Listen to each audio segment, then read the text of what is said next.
Nowadays, the idea of marriage seems quite natural to most people.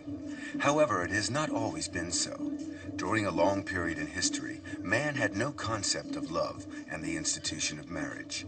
From the very birth of human history, around 3 million years BC, up until the end of the matrilineal society around 5000 BC, the history of marriage can be traced through its successive stages, beginning with group marriage, through polygamy, and finally to the monogamy stage. Each stage of this evolution had its own development, traces of which could be found a mere 3 decades ago in China. Today, these traces are fading, and in some instances have all but disappeared.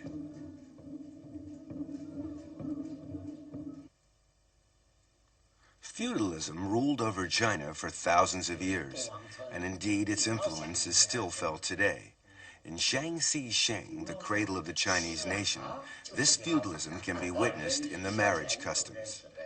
The marriage is arranged by the parents and the matchmaker. Family reputation is important and is scrutinized carefully. Many formalities must also be observed. The bride's birth chart must first be obtained. It is then hung at a shrine in the groom's house for 3 days. If nothing evil happens within this time, the bride-to-be is considered fortunate.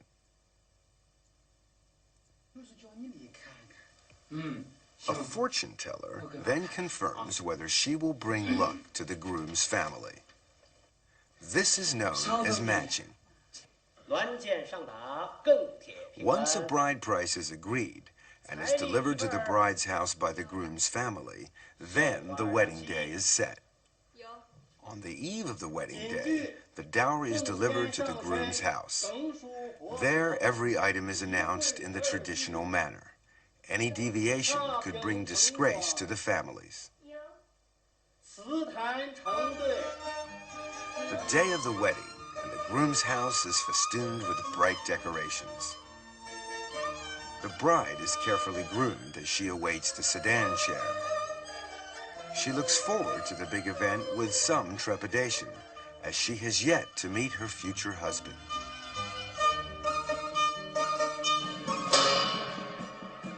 Back in the days when there were still imperial court examinations, those who passed the exams would have a parade in the streets to let everyone know about the great event. And a wedding was also regarded as very important. No expense was spared to make it the most spectacular and memorable day of the bride and groom's lives. Throwing buns to the crowd is traditional in marriage ceremonies. Amongst other things, they are supposed to ward off toothache.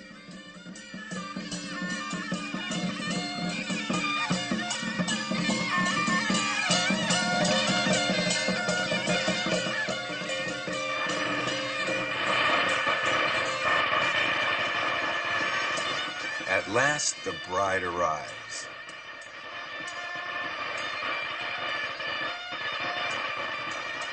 The bridegroom leads the bride by a red silk rope, which symbolizes the husband's rights over the wife. She follows him along a red carpet. The bride clutches a vase and a mirror as she steps over first burning coals and then a saddle to protect her against evil.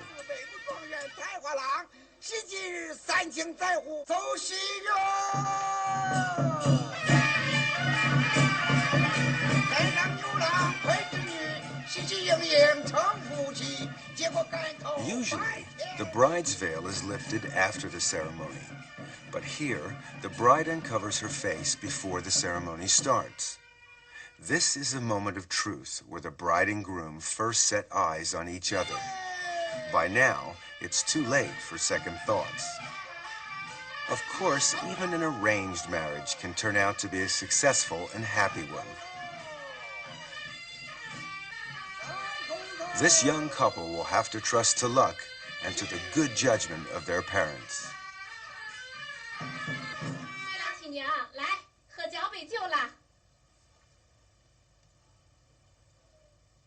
After the cup of wine, as custom dictates, the newlyweds walk around the four sides of their nuptial bed to pray for a large family.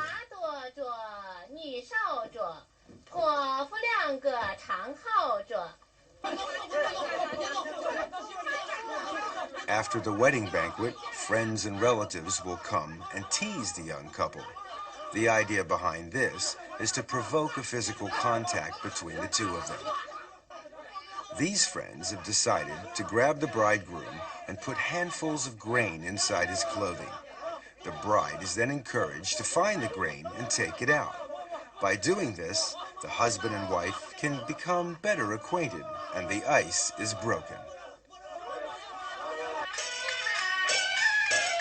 Secular marriages are quite common. In fact, it's even possible for a man to marry a ghost. In the feudal era, some engagements were arranged before a child's birth, others during early childhood.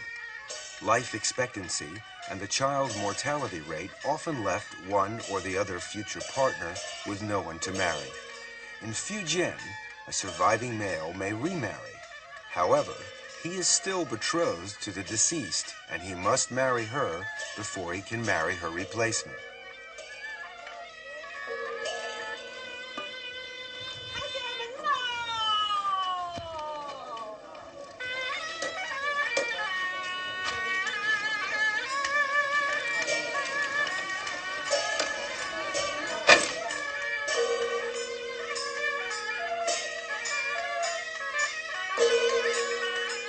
The bride, in these cases, is replaced by a dummy. The ceremony remains the same.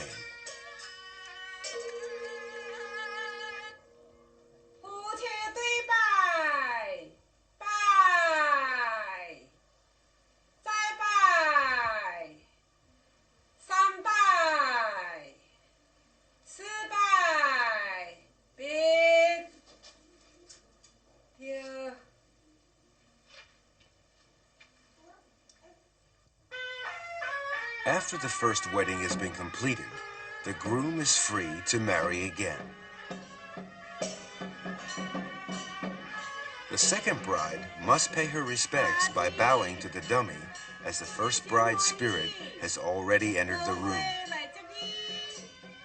She is only a replacement for the first wife, and as such, she will look after the husband and bear children for her.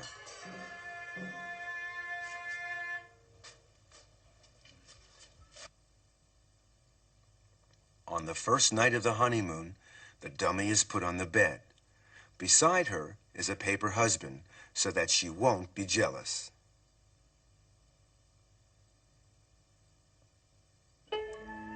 The two couples spend the night in the same bed, the dummy watching over the newlyweds.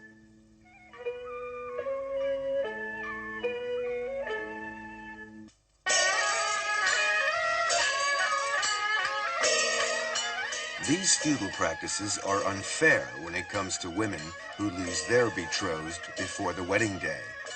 If the man dies, the woman must marry his ghost. But unlike a man, she is required to remain a widow for the rest of her life.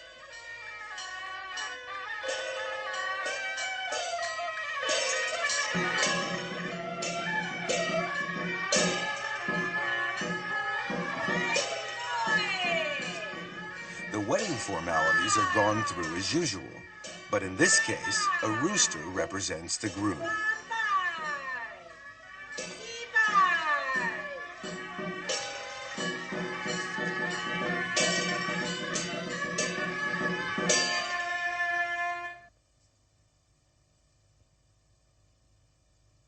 When the wedding is over, The bride is left alone with her husband's shrine in her room.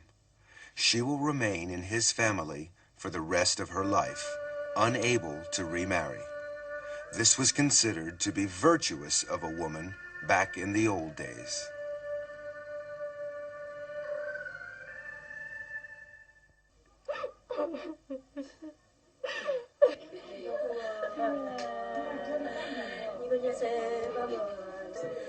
This bride-to-be is weeping over her coming marriage.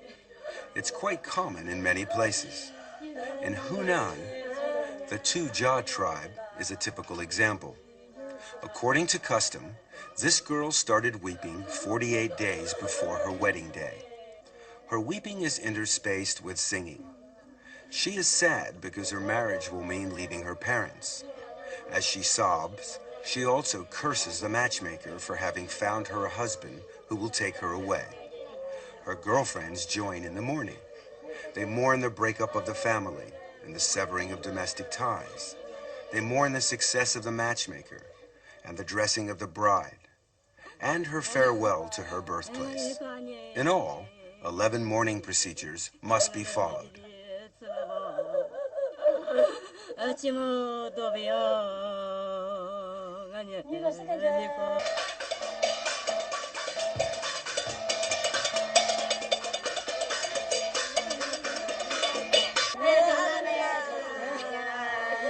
The wedding day begins with the bride, still sobbing, taking her place in the sedan chair. She bids farewell to her lamenting family, knowing that she will return in 3 days' time to a, hopefully, more happy atmosphere. She bids a last goodbye to her ancestors' shrine amidst a chorus of wails.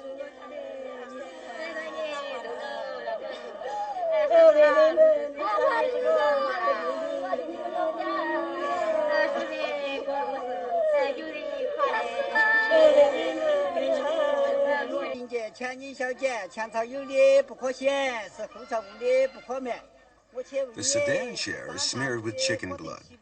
This is to prevent any bad luck being carried with her to the husband. Chopsticks are spilled before leaving to ask for a blessing on her parents' family. After that, the bride is not allowed to touch the family ground when getting into the sedan chair and must be carried on her brother's back. It's not that easy, as he must not touch his sister either. It requires a little imagination and some technique.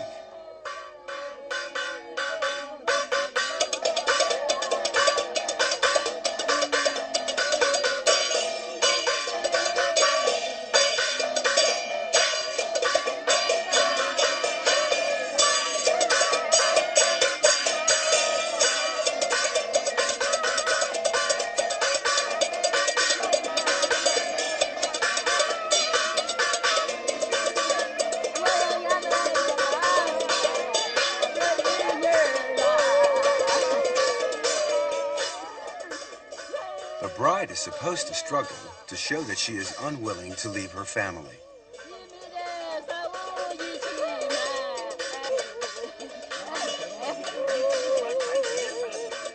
Changing her shoes signifies that she will never go back.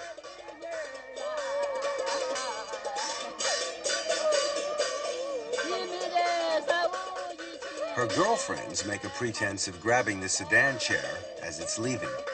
It's very important to make a good show of this. Some scholars believe that this symbolizes the woman's resistance to the husband's rights.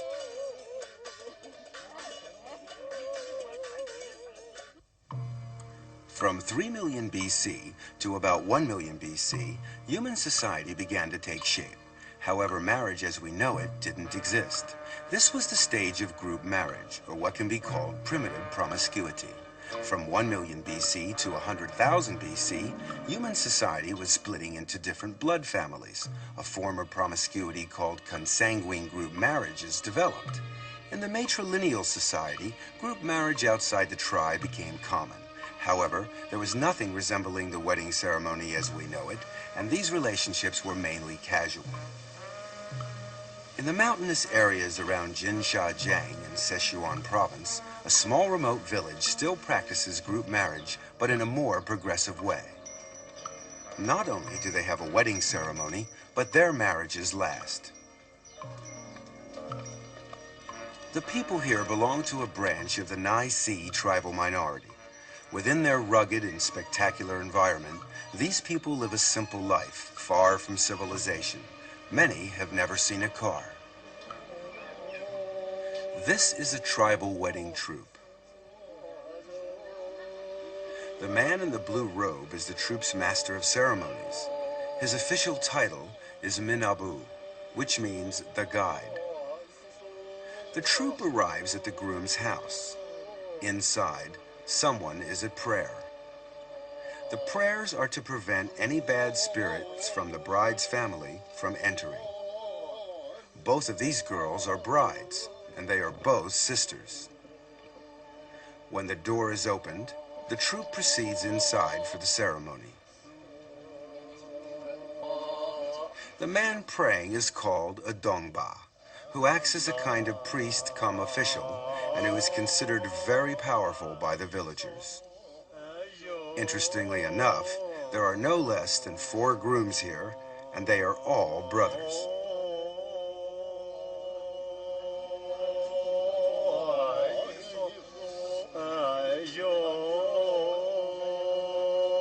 The tying of a cowhide rope is a very important part of the ceremony.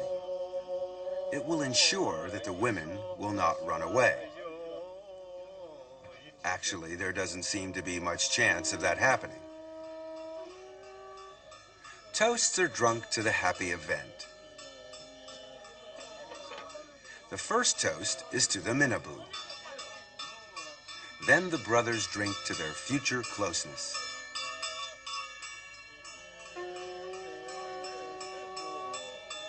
A toast to the brides follow. They are now husbands and wives. Each husband will have 2 wives, and each wife has 4 husbands.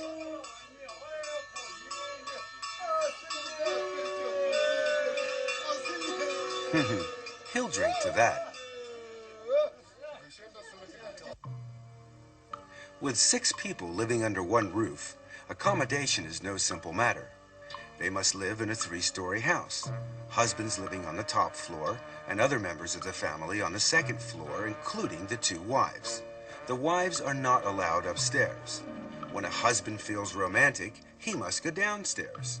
This could cause a problem if all 4 husbands have the same idea at the same time. In these cases, it's a rule of first come, first served.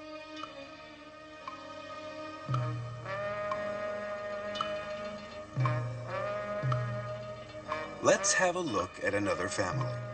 This man is married to 2 wives. This is another example of group marriage. The girls are both sisters, and as they cannot handle heavy jobs, they regard their husband in part as a laborer. This one's very efficient in all departments. In the space of 10 years, the 2 sisters have given birth to 14 children. So this man is proven to be a good husband, as a large family means a big labor force. It's harvest time in the surrounding countryside. The procession of family members makes its way towards the fields.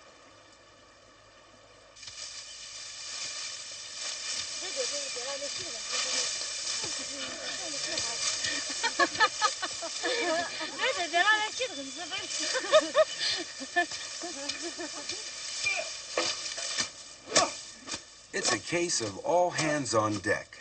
A big family means less hired labor and more money.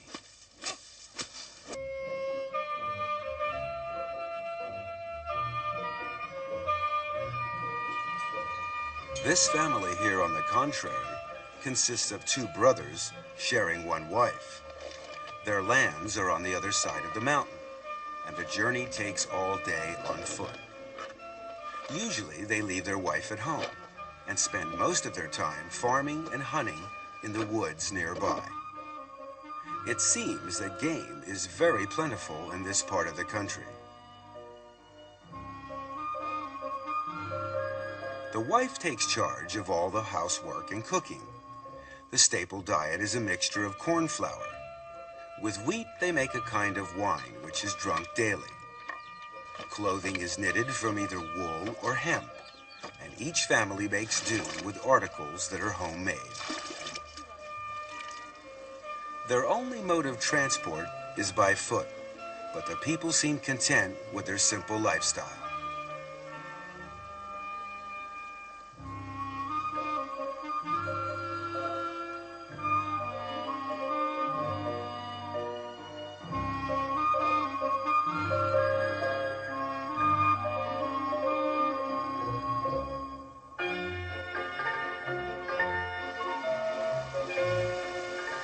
This woman spins thread as she goes about her daily routine. There is always work for her to do, and this will save time for more pressing chores. Group marriage is also referred to as synogamy, which means partnership. Its format and scope are not restricted and generally depend on economic circumstances, which makes it a very flexible arrangement. The Dong tribe were formerly a branch of the Yu tribal people. Their traditional costume, made from cowhide and egg whites, is quite unique. The combination of these materials gives the costume a sheen. The garment has no buttons and is weighted with pieces of silver. These people inhabit the regions of Guizhou, Guangxi, and Hunan provinces, living mainly off the land. Besides farming, they also operate freshwater fisheries. After a long day in the fields, there's nothing the local girls like better than a cool dip in the river.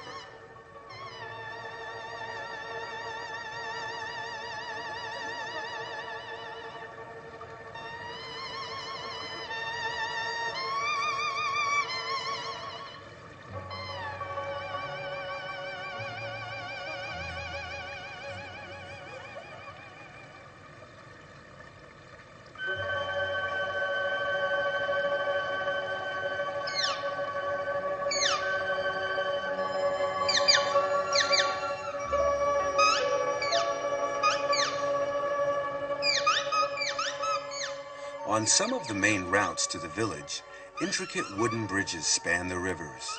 They're known as storm bridges because they are used as shelter during bad weather.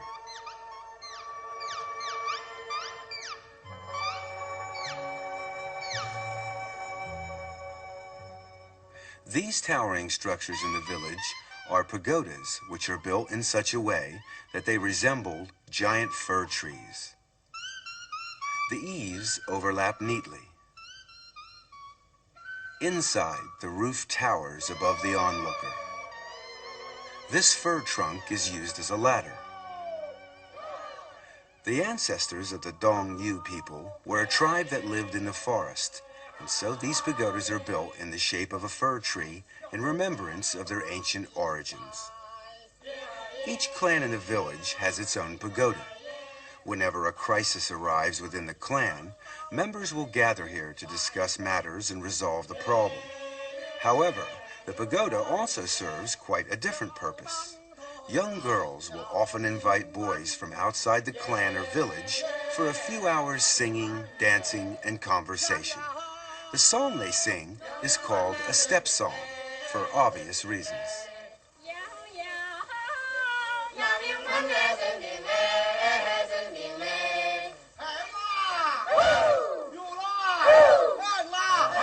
The wedding of a Dong villager.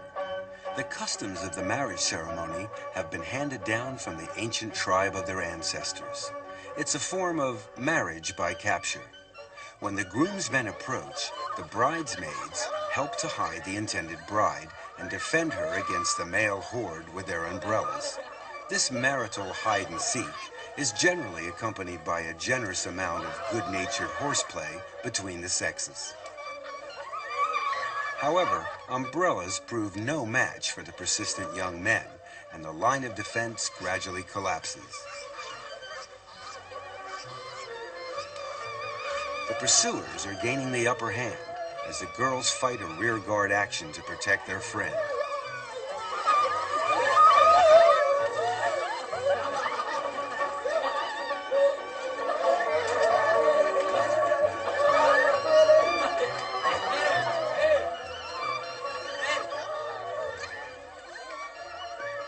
It's the end of the battle, and the bride, a little out of breath, but none the worse for her ordeal, resigns herself to submission.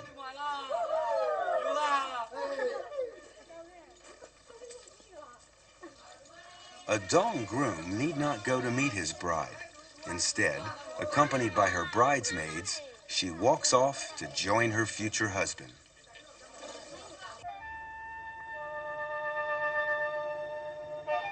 The Bao Yi tribe live in the southern part of Guizhou. All the houses in the village are made of stone, even down to the roof tiles.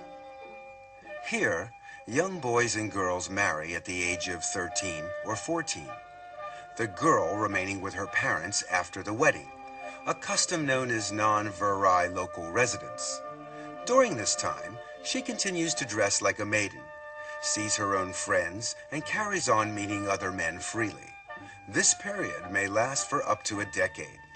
This separation is an insult to a husband's rights, and he must take her back to restore his honor. This bride has been descended upon by her mother-in-law and sister-in-law. She struggles and breaks free as the two women give chase.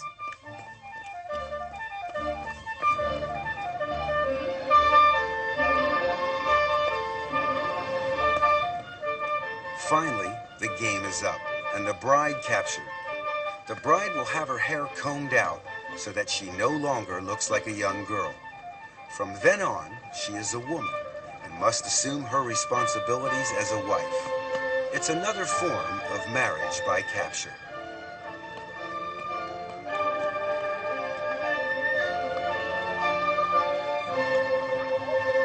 Three days later, the mother-in-law and sister-in-law bring along a rooster and some wine to the bride's house to collect her.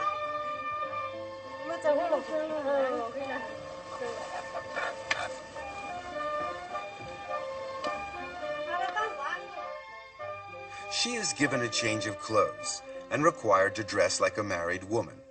A traditional hat is placed on her head. From now on, she is obliged to stay with her husband and renounce her flirting with other men.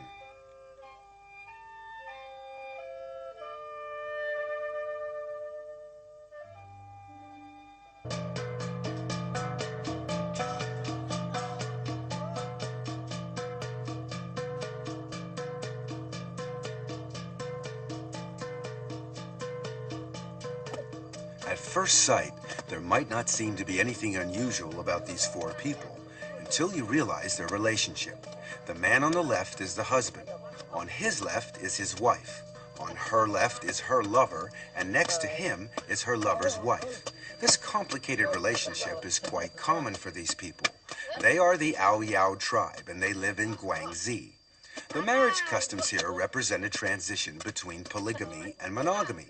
These people have a saying: a couple only eats together, but lovers sleep together.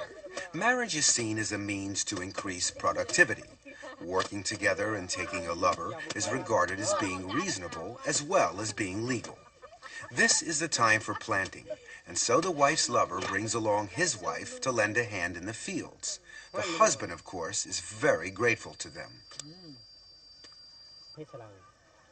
A lover's date is usually initiated by the woman. With this secret signal, the lover will know exactly what to do.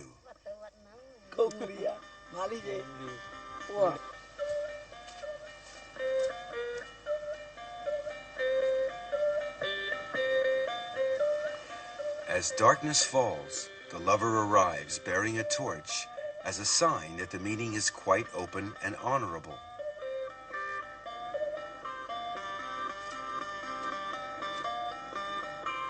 The family hasn't quite finished eating dinner when the young man arrives, but the husband behaves normally and receives him as a distinguished guest, since everything is above board. The lover feels honored.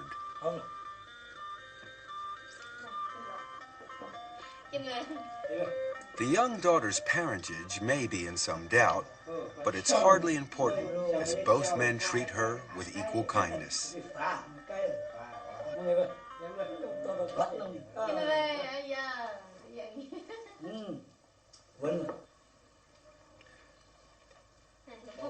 After supper comes entertainment.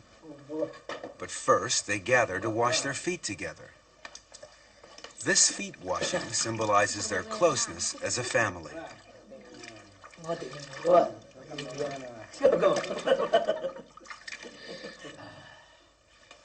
When everything has been seen to, the wife and her lover are free to enjoy themselves. The husband is expected to leave them alone, so he lights his own torch and goes off to meet his own lover.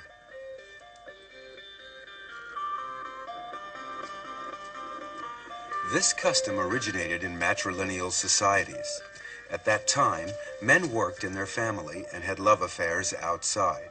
This continued until the advent of patrilineal societies and the establishment of monogamy.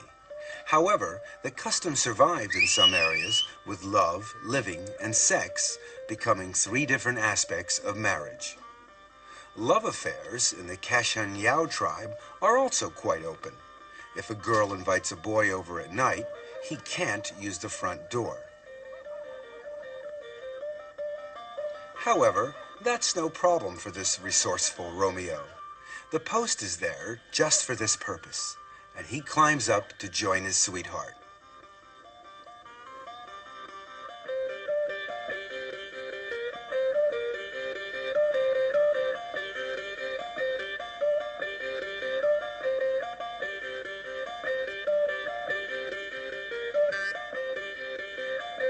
The next day, the girl will end the relationship if she decides she can't get along with her suitor. If she likes him, however, she will introduce him to her mother. In this particular case, the mother is delighted to find that her rather plain daughter has managed to catch herself a handsome young beau. She thanks him for coming and hopes to see him again. He is given a present and asked to stay a while. A marriage looks to be on the cards. Their customs show matrilineal characteristics before marriage and patrilineal characteristics after marriage. It's the result of being in transition from one stage to the next.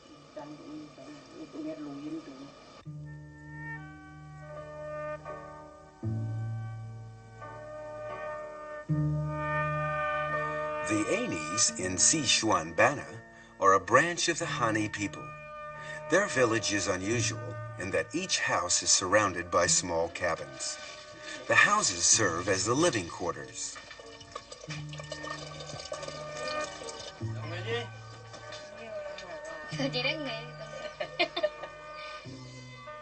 Inside the house, however, men and women are strictly segregated and must stay in their respective corners of the house.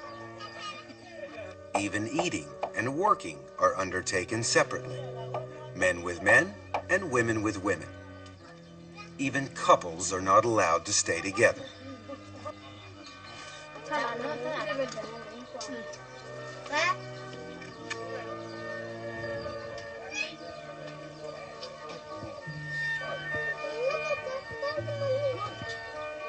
As you can imagine, this total separation is not conducive to the propagation of the species, so this is where the cabins come into play. Every male adult has his own cabin where he can date girls and indulge in his amorous pastimes. It's a characteristic of their patrilineal society.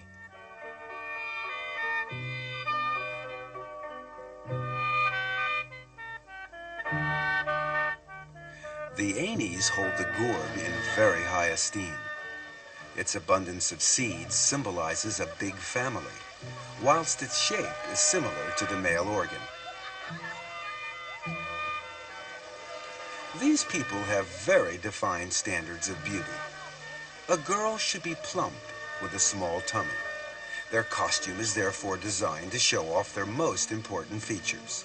The skirt is just long enough to cover the bottom, and it sits low enough to enhance their beautiful figures.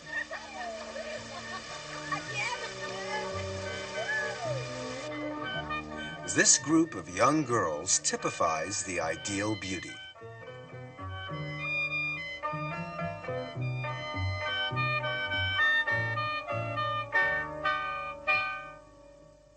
But even beauties need a little makeup. Their adornments are extraordinary. Silver, ribbon, and lace are commonplace, although the girls often use nature's riches to enhance their looks. Strings of flower seeds are worn rather like a pearl necklace.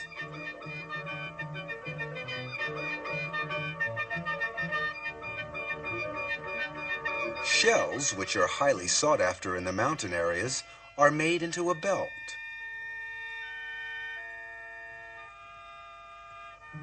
Another piece of natural jewelry is this flying beetle.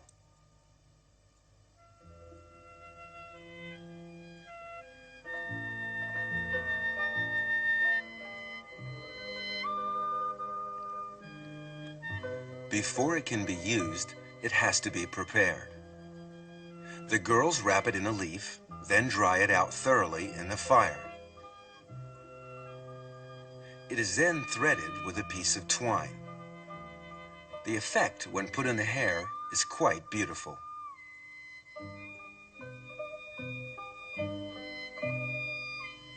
When an any girl reaches the age of 18, it's time to get married. But before any proposal can be made, a young man must know the girl's status. A yellow cap shows that the girl is 18 and is still single.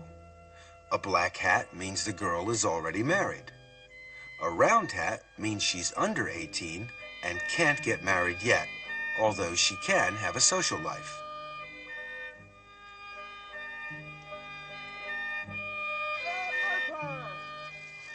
Aenies are open in their attitudes, and premarital sex is allowed.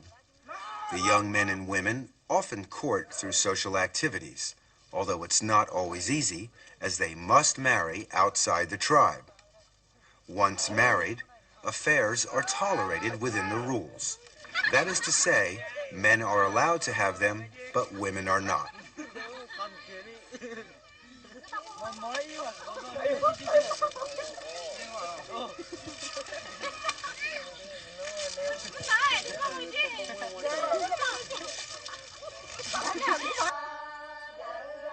There's another way that young men and women become introduced. Young men from outside come in search of a girlfriend after first having obtained permission from the local villagers.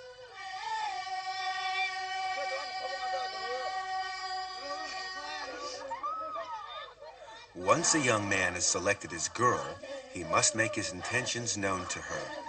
3 procedures must be followed. Firstly, the boy pulls her belt slightly.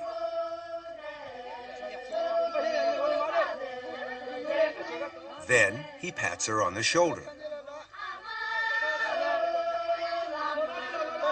Finally, he grabs her from behind.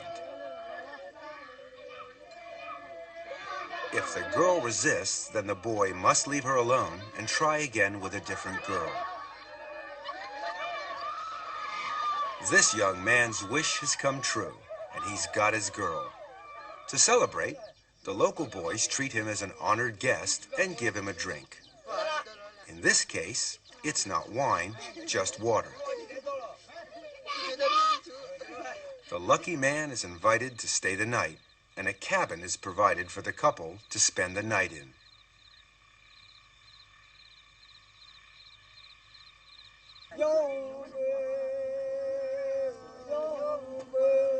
When night falls, the village social life begins. Those looking for a mate assemble.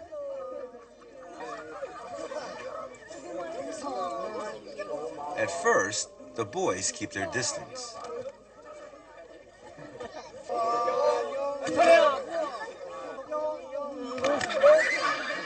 But after a while, they become more at ease, and they get closer to the girls.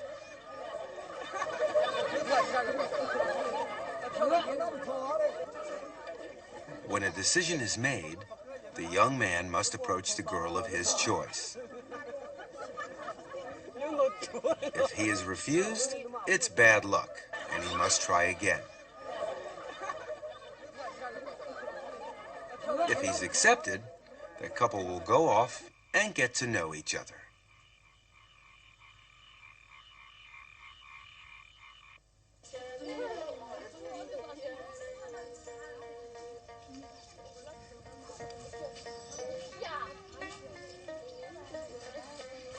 remote Ai Lao Shan Mountains in Yunnan is the home of the Yiche. They are also a branch of the Hani people. The Yiche women's traditional costume is quite unusual. It is made up of a pair of shorts with a front opening blouse which leaves the right breast exposed. It's their everyday clothing, and it's not considered indecent.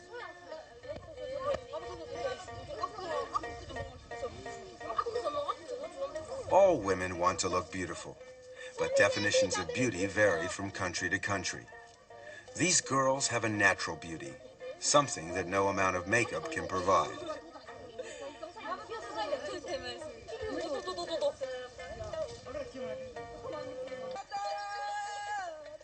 The Yiche have a special festival called Liang Hala, when young men look for a lover.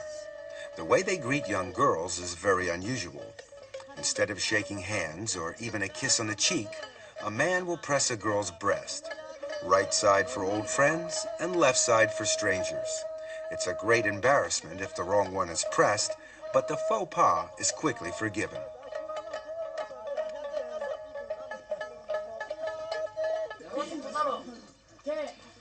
When a boy meets a girl outside, he will often invite her to a party. The number of boys is always the same as the number of girls, and they sit alternately in a circle.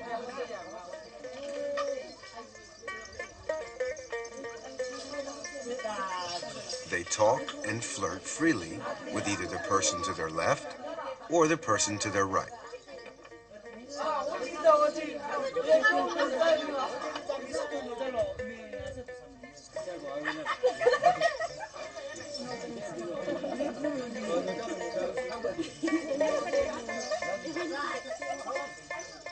At first, they're shy and feel a little awkward. But after some wine, the ice breaks and everybody feels at home. By the time the meal ends, everyone is in high spirits.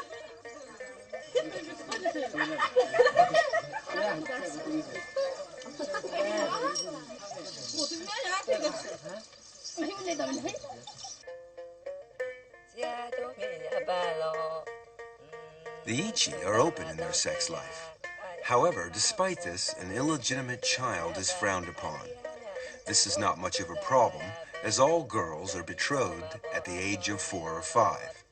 They remain with their parents and don't live with their husbands until they are older and have given birth to a child. This shows that they are fertile. It's another example of a non-viral local residence. A bridal party readies itself for the big event. The smartly dressed girls here are only the bridesmaids.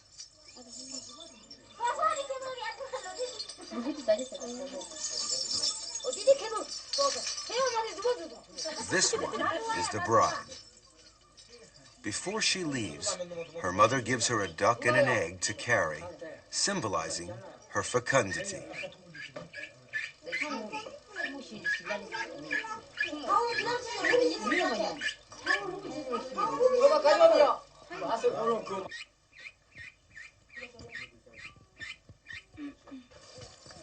This man is being beaten as he is leading the party taking the bride back home.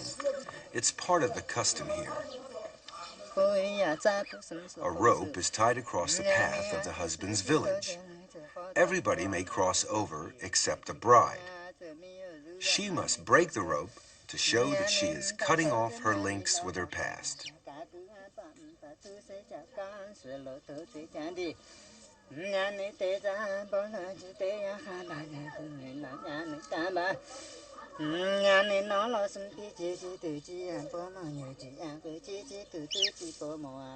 On arrival, the egg is put on the stove, and the bride will share a bowl of uncooked rice with her new husband. From then on, they are married.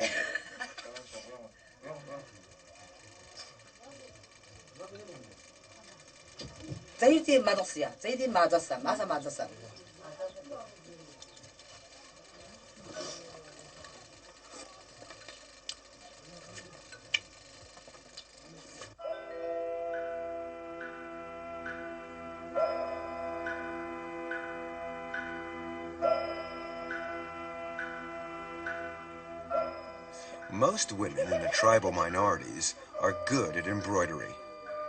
This is especially true of the white-trousered Yao.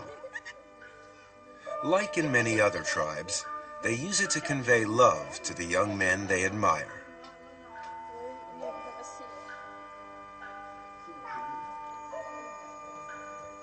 When they are in their teens, their parents build a cabin for them. They use this cabin for their love affairs.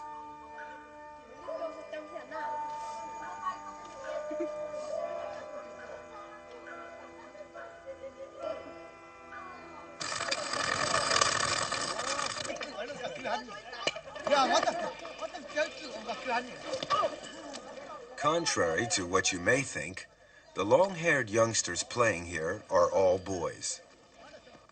The short-haired spectators are girls. Girls have their heads shaved from birth and remain bald until they start their social life. These novices still sport a short haircut.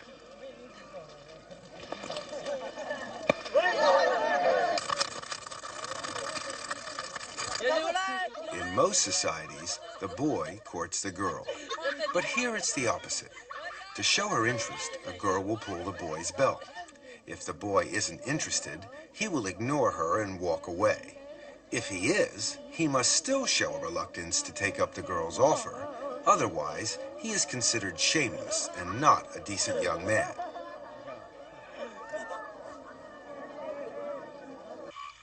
If the girl wishes to take things further, she will take the boy home. Some boys prove to be more shy than others.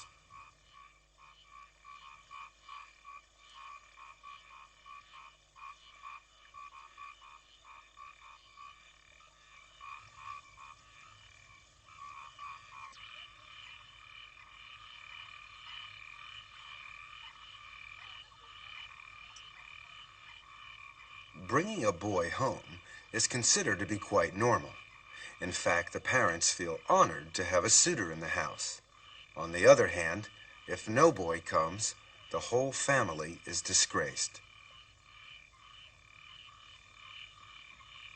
Though they are free in their sex life, the marriage is still subject to certain rules.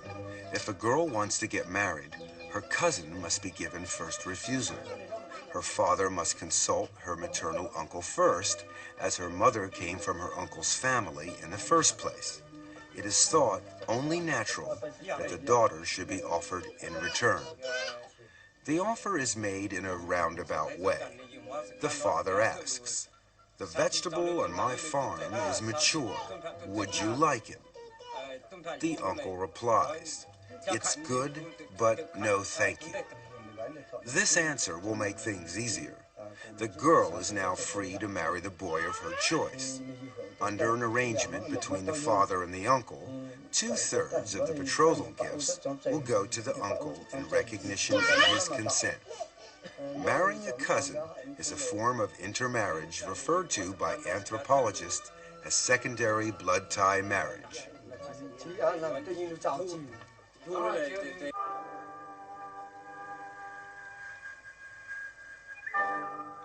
This practice prevails in the Va tribe too, although it is not allowed within a patrilineal family, nor within the same clan.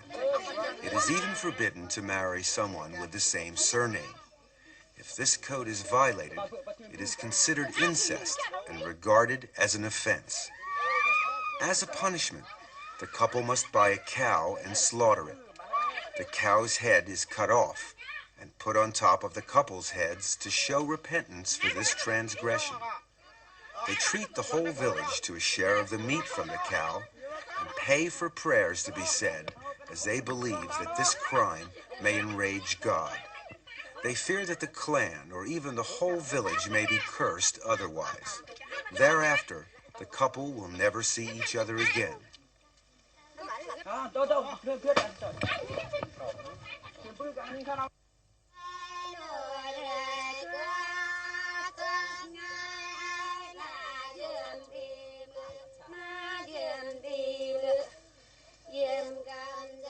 The Va live in the mountainous region of Yunnan.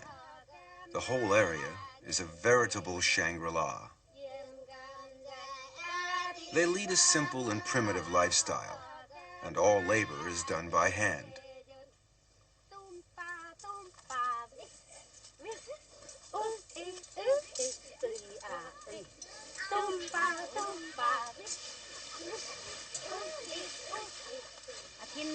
The women usually work stripped to the waist.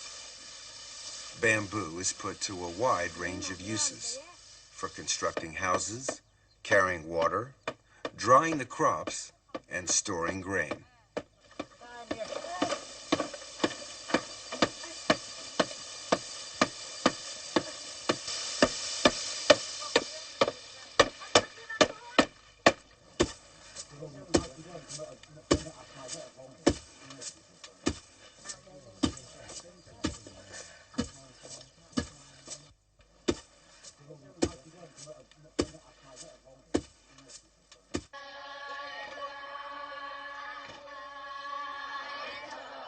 The Va practice free love. Quite often, young men will go out at night to drop in on their girlfriends. Sometimes they will go in 2s and 3s, or even in a large group.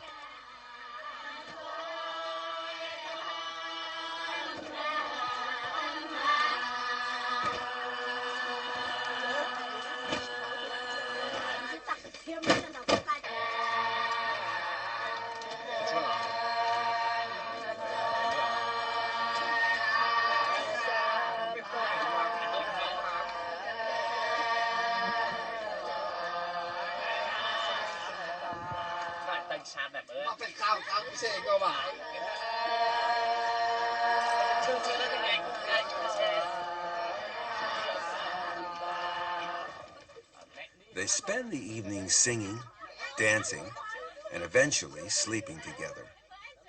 Sleeping together is a sure way of having pleasant dreams, an important part of a good night's rest.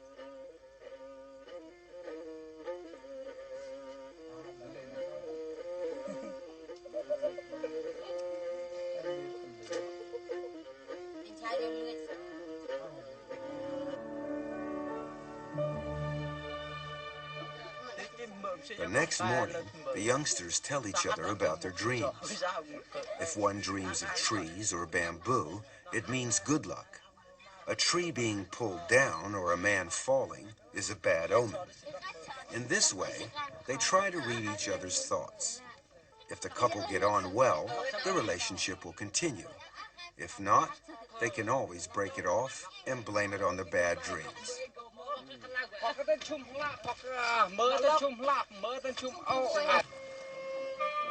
Matrilineal society flourished between 10,000 and 5,000 years BC. At first, people practiced group marriage, but slowly this evolved into polygamy. One example of polygamy is visiting marriage. This is practiced by the Moshu people of Yongning. This is a typical Moshu house. It shows the status of the Moshu woman. Women live upstairs, each having their own room. The rest of the house downstairs is occupied by the old folks and the young children. Adult males have no place in the home and are obliged to stay with their girlfriends at night. Those unlucky enough not to have girlfriends must rough it with the animals.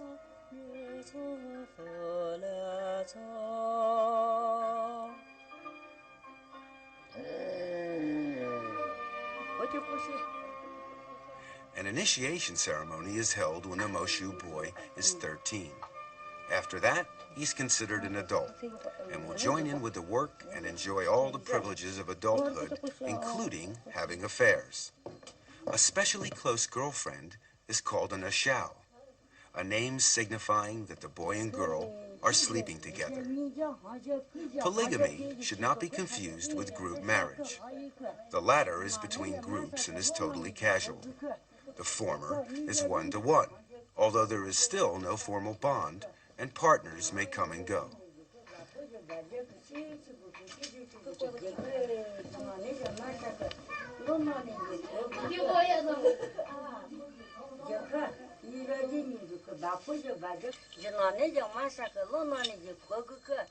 After the ceremony, This young Moshu boy will be an adult. He is ready to take his first ashao.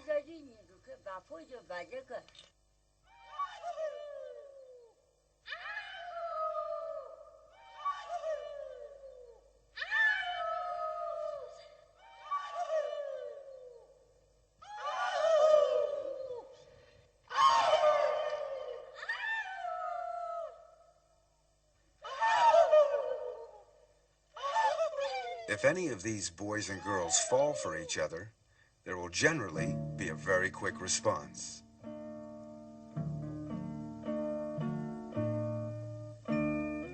At night, the young boy goes to the house of his new ashao. He throws a pebble to attract the sleeping girl's attention.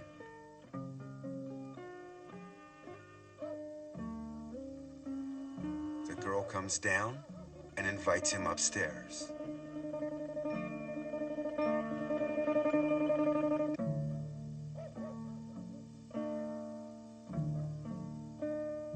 The next day, the boy returns to work in the fields as usual.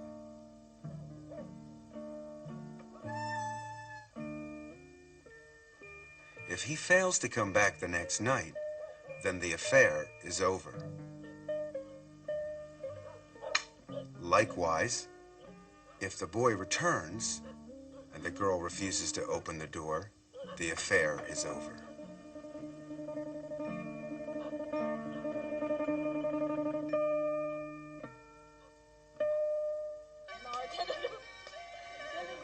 Children born from a visiting marriage are raised by their mothers. The father has no obligation to participate at all.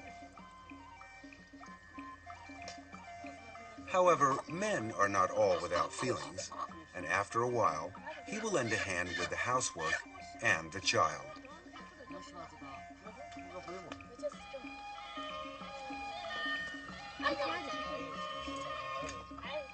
In the end, most couples will live together when they reach a certain age. The matrifocal family becomes a joint family, and the matrilineal family changes into a conjugal family.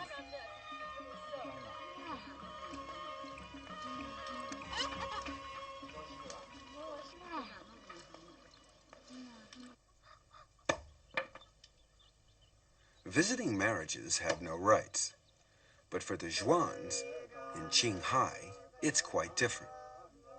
A lama blesses the girl first. This ceremony is for marriageable girls and is an ancient tradition for these people. Girls are free to select their mate.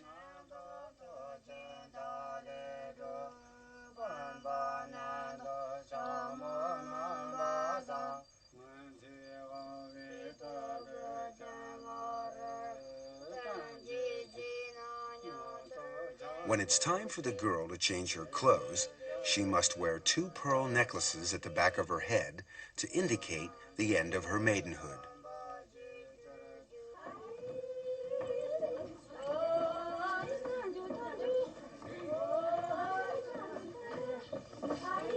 Female relatives congregate around her. The most sacred moment is near.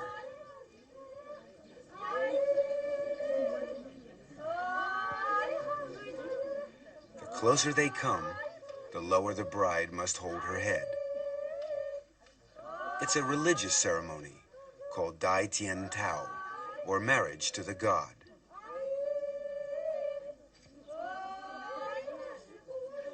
The holy water being sprinkled is in fact milk.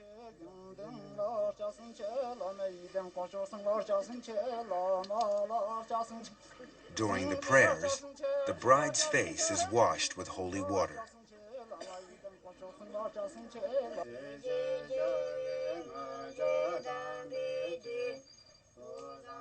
The ceremony is about to begin. Strangely enough, there is no groom present at this wedding. Dai Tian Tao is a wedding for a single person who has no spouse-to-be. This girl is being married to God, represented here by the Lord Buddha.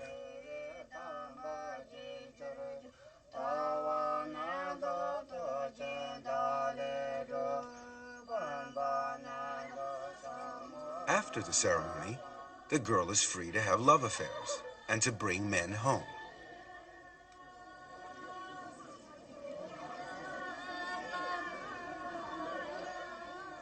All the villagers attend the ceremony and dance and sing to celebrate her wedding. The purpose of the ceremony is to announce to the public that another girl has reached womanhood and she is now able to take lovers.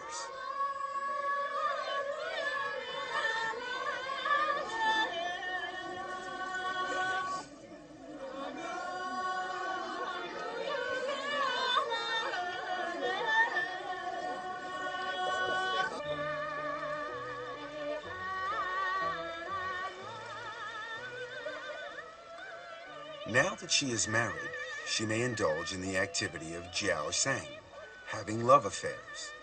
It's a form of polygamy where the couple come together for a purely sexual relationship with no thought of family bonding. There is no right of exclusive access either. Each partner may come and go freely.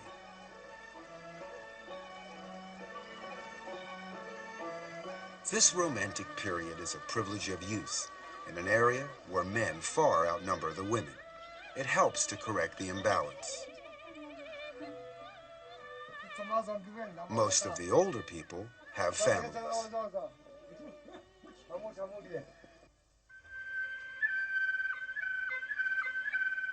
The Miao tribe are a larger minority. They regard themselves as descendants of Qi Yu and are scattered around the southwest mountainous areas of China.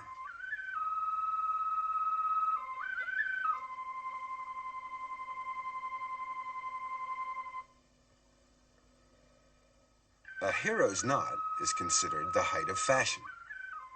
The Miaos are divided into several branches, and each branch has a different costume. Customs are different too.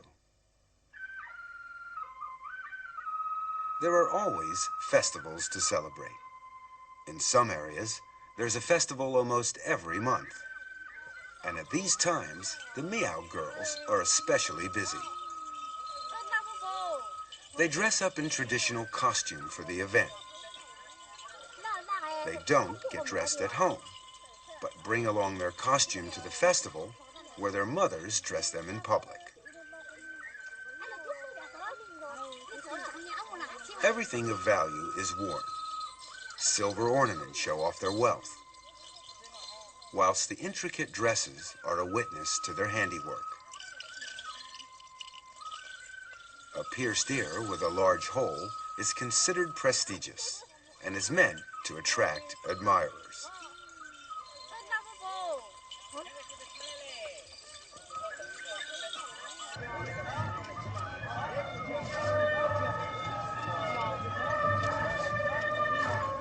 During these festivals, performers from surrounding villages will turn up to provide countless entertainment. Today is the 8th of April festival.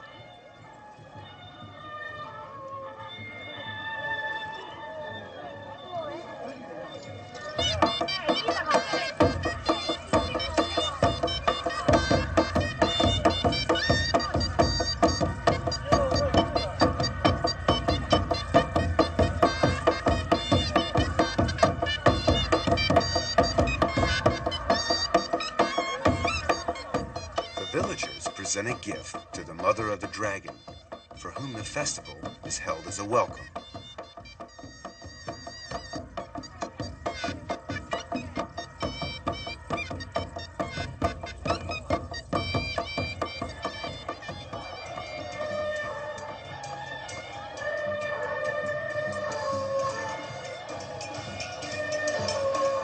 Like the Han people, the Miao race dragon boats at the annual Dragon Boat Festival.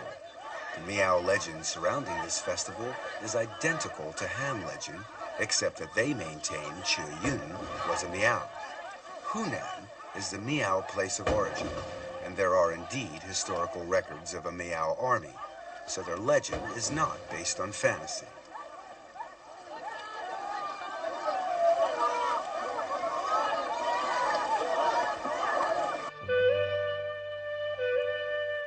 The 6th of June festival is held to celebrate engagements.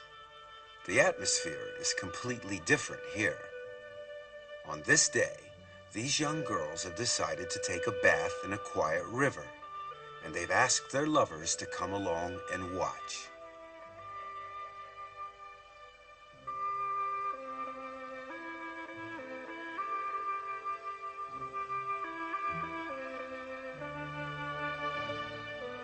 This boy makes a thorough examination.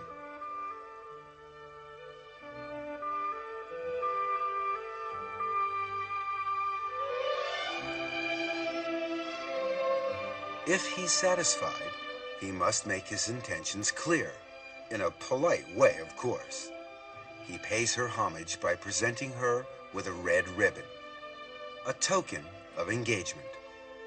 In receiving it, she accepts his proposal. Romance is truly international. Another festival is called eating maiden's rice. Besides the usual singing and dancing during the day, the whole family has dinner together.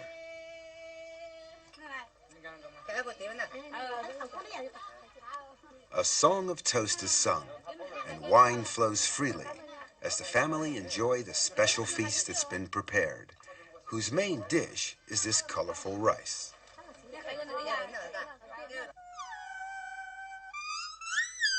At dusk, young boys arrive blowing a horn as a call to their girlfriends. Each girl takes a rice ball to her lover. It's called asking for rice. The rice balls have messages. Pine needles inside the rice ball means that the girl would like needles and thread as a present. Corn means the girl would like an umbrella.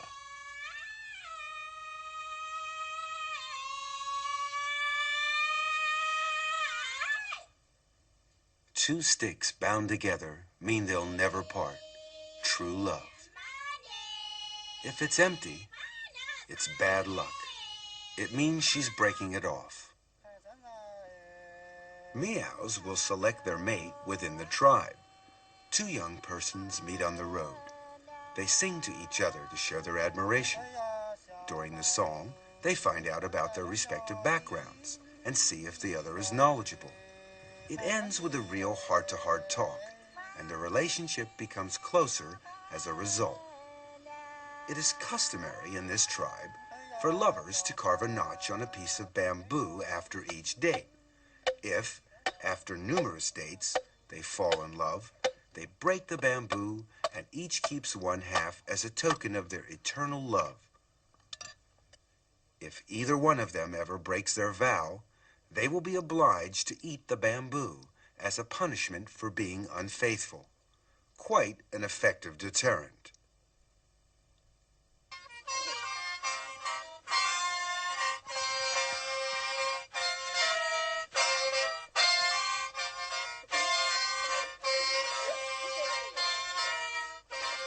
The Gurja are a branch of the Miao tribe. They're experts at blowing the sheng, a long horn-like instrument. Under traditional rules, no blowing is allowed after the planting season. Otherwise, the seedlings won't grow. The correct time for sheng blowing is before planting, which is also the right time to look for a girlfriend.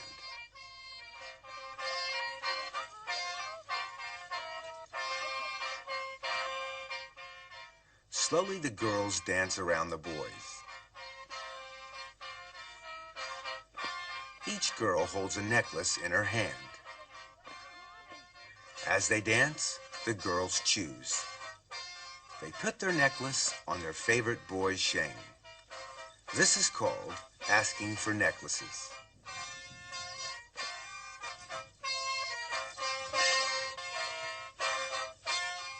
This young man is lucky.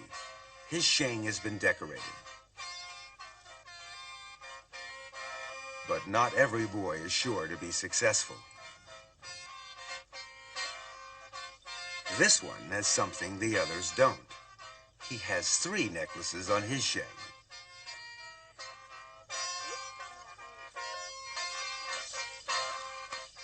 The Dancing courtship over, they go off in search of other entertainment.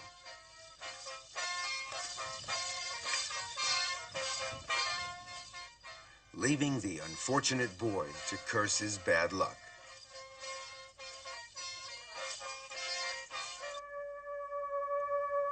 The green-trousered Yao of Guijiao have a completely different way of courting. Girls all have a small hole in the wall over their beds.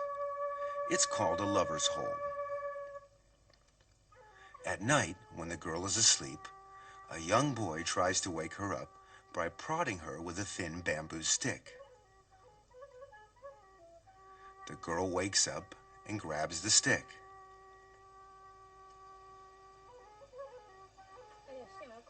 But she doesn't react favorably. So the boy decides to go home.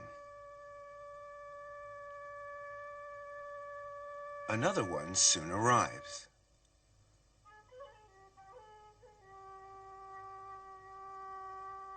He repeats the same procedure.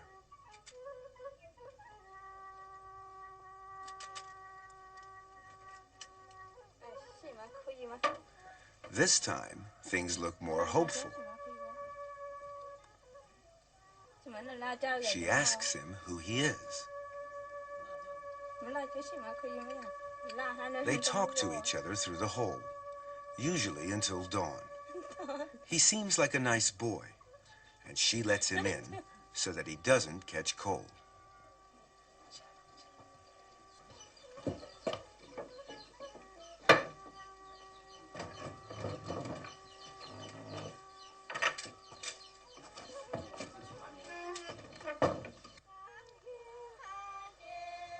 In every Miao village, there is a special place where young people can meet to date or just to talk. Normally, they date in the evenings, but when they're not too busy farming, they also meet during the day.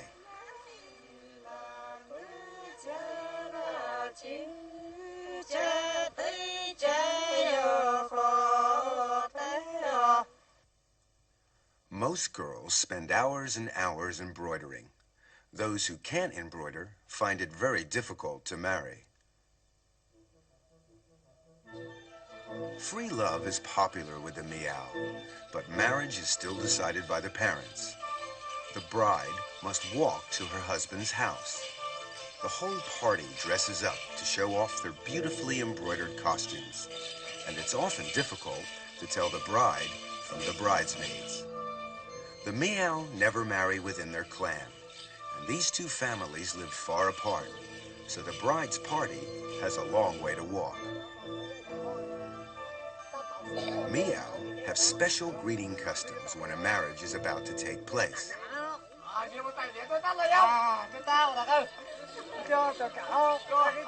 The villagers wait at the entrance to the husband's village and make the bridal party drink from an ox horn. The drinker must be careful not to touch the horn with their hands. Otherwise, they have to drink it down in one gulp.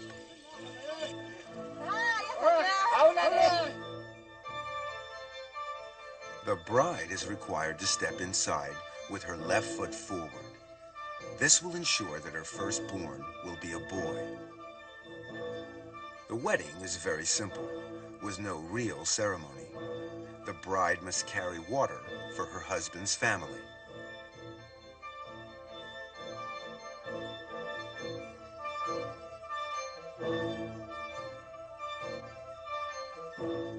At night, she must stay alone in the kitchen.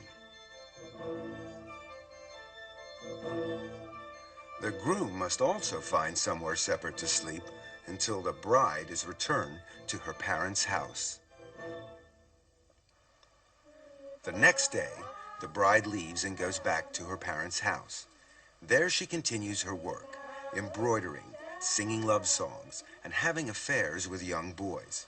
The couple practice a non-Vera local residence. Only in the busy farming season or during festivals will the bride go back to her husband's house for a few days. After she's given birth to a baby, she will start living with her husband.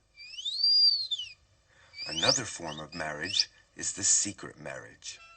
This young couple haven't got their parents' consent, so the boy sends a group of his friends to collect the bride secretly.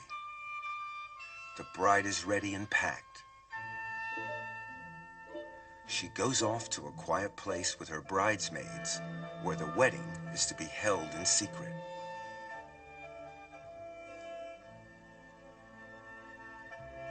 Quickly, she dons her bridal dress.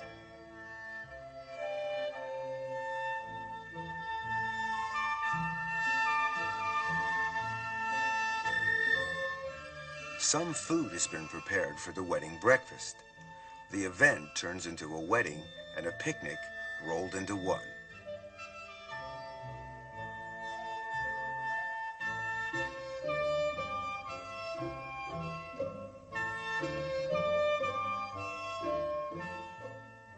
She follows the groom's assistants to her husband. The wedding is now completed. This kind of marriage is recognized as being legal, and the parents cannot object. Carefully. Many formalities must also be observed. The bride's birth chart must first be obtained. It is then hung at a shrine in the groom's house for 3 days.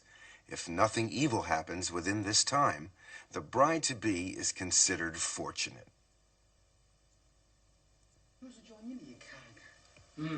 A fortune teller then confirms whether she will bring luck to the groom's family. This is known as matching. Once a bride price is agreed and is delivered to the bride's house by the groom's family, then the wedding day is set. On the eve of the wedding day, the dowry is delivered to the groom's house. There, every item is announced in the traditional manner. Any deviation could bring disgrace to the families. The day of the wedding, and the groom's house is festooned with bright decorations. The bride is carefully groomed as she awaits the sedan chair. She looks forward to the big event with some trepidation, as she has yet to meet her future husband.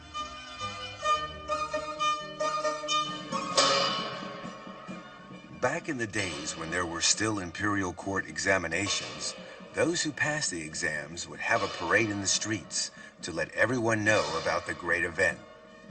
And a wedding was also regarded as very important. No expense was spared to make it the most spectacular and memorable day of the bride and groom's lives. Throwing buns to the crowd is traditional in marriage ceremonies. Amongst other things, they are supposed to ward off toothache.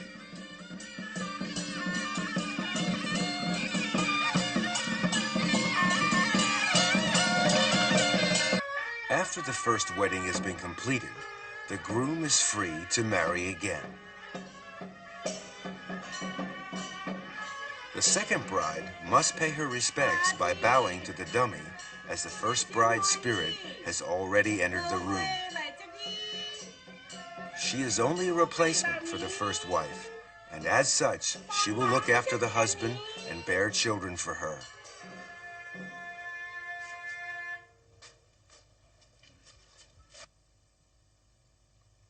On the first night of the honeymoon, the dummy is put on the bed.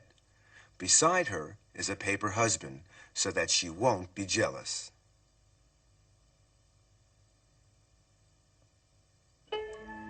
The two couples spend the night in the same bed, the dummy watching over the newlyweds.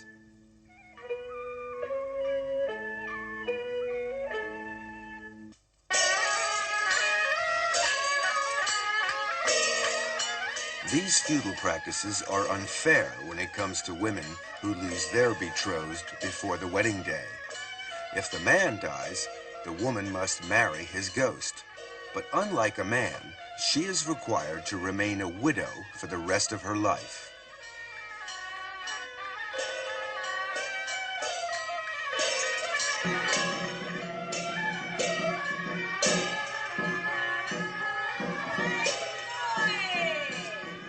The wedding formalities are gone through as usual, but in this case, a rooster represents the groom.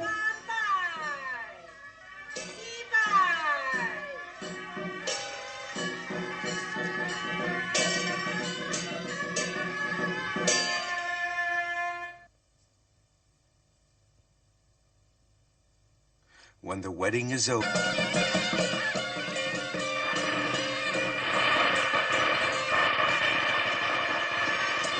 at last the bride arrives.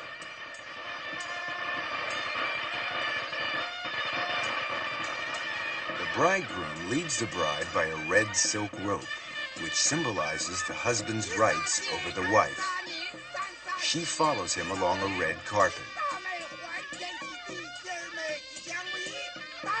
The bride clutches a vase and a mirror as she steps over first burning coals and then a saddle to protect her against evil.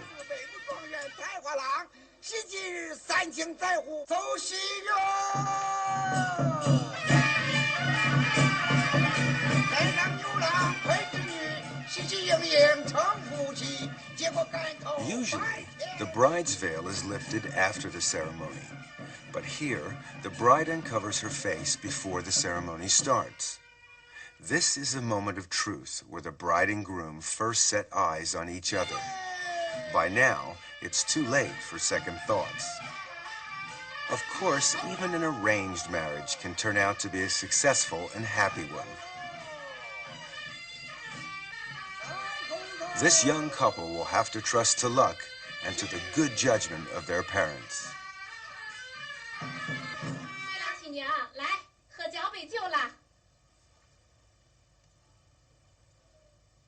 After the cup of wine, as custom dictates, the newlyweds walk around the four sides of their nuptial bed to pray for a large family.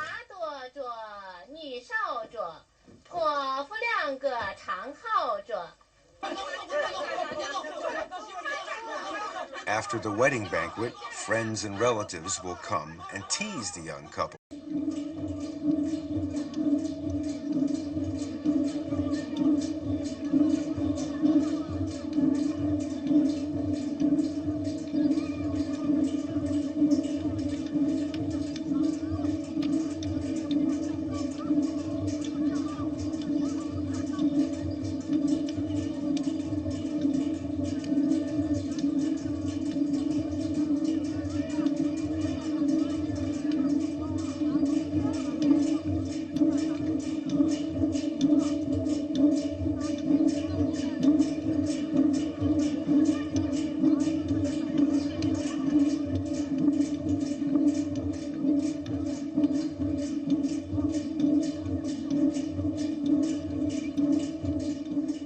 Nowadays, the idea of marriage seems quite natural to most people. However, it has not always been so. During a long period in history, man had no concept of love and the institution of marriage. From the very birth of human history, around 3 million years BC, up until the end of the matrilineal society around 5000 BC, the history of marriage can be traced through its successive stages, beginning with group marriage, through polygamy, and finally to the monogamy stage. Each stage of this evolution had its own development, traces of which could be found a mere 3 decades ago in China. Today, these traces are fading, and in some instances have all but disappeared.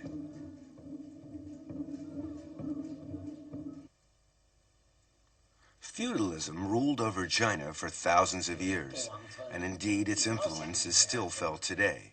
In Shaanxi Sheng, the cradle of the Chinese nation, this feudalism can be witnessed in the marriage customs. The marriage is arranged by the parents and the matchmaker. Family reputation is important and is scrutinized.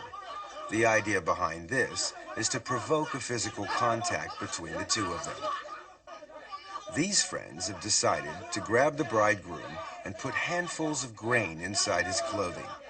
The bride is then encouraged to find the grain and take it out. By doing this, the husband and wife can become better acquainted, and the ice is broken. Secular marriages are quite common. In fact, it's even possible for a man to marry a ghost. In the feudal era, some engagements were arranged before a child's birth, others during early childhood. Life expectancy and the child mortality rate often left one or the other future partner with no one to marry. In Fujian, a surviving male may remarry. However, He is still betrothed to the deceased, and he must marry her before he can marry her replacement.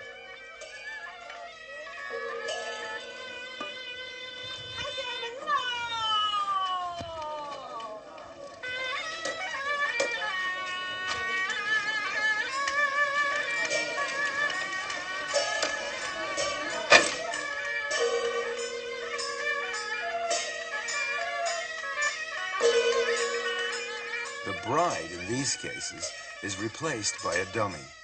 The ceremony remains the same.